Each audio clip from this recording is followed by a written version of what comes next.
চোখের কাজল দিয়েও নাকি কন্ট্রোলিং করা যায়। এই যে একটি মেকআপ হ্যাক, এই হ্যাকটি শুধুমাত্র চোখের কাজল আর কন্ট্রোলিং দুইটা মিক্সড করে এই হ্যাকটি ট্রাই করেছে। তো আমিও চোখের কাজল নিয়ে নিয়েছি, আপুটি যেভাবে অ্যাপ্লাই করেছে আমিও ঠিক ওইভাবে অ্যাপ্লাই করে নিচ্ছি। আমার এই মেকআপ হ্যাকটি ট্রাই করতে একটু ভয় হচ্ছে, কারণ আমার যে কাজলটা আছে না, এটা একদমই ওয়াটারপ্রুফ এবং এটা যদি ড্রাই হয়ে যায় তাহলে ক্লিনজিং অয়েল ছাড়া এটা রিমুভ করা যায় না।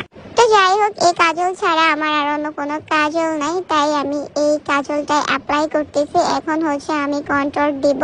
আমার এখন যা করতে হবে, ঝড়ের গতিতে আমার এইগুলো অ্যাপ্লাই করতে হবে এবং তুফানের গতিতে এগুলো আমার ব্লেন্ড করতে হবে। যদি এবার ড্রাই হয়ে যায়, এগুলো ব্লেন্ড করতে অনেক বেশি কষ্ট হবে। তো আপুর মধ্যে আমি একটি ব্রাশ নিয়েছি, এই ব্রাশের সাহায্যে এখন আমি ব্লেন্ড করব। এখন আমার কাছে যেটা মনে হচ্ছে যে একটি সুন্দর মেকআপ আপনি কোনোভাবে রিমুভ করতে পারতেছেন না। যখনই সুন্দর মেকআপটি আপনি রিমুভ করতে যান, তখনই আপনার কাছে খারাপ লাগে যে ইস, আরেকটু থাক, এত সুন্দর মেকআপ আমি কিভাবে রিমুভ করি।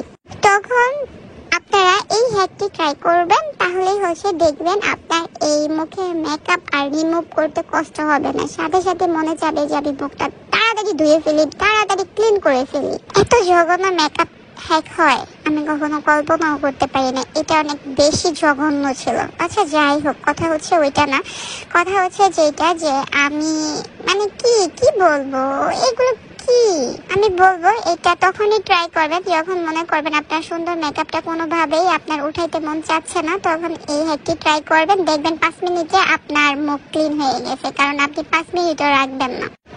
এটা কিছু হইলো কি যে বের করে।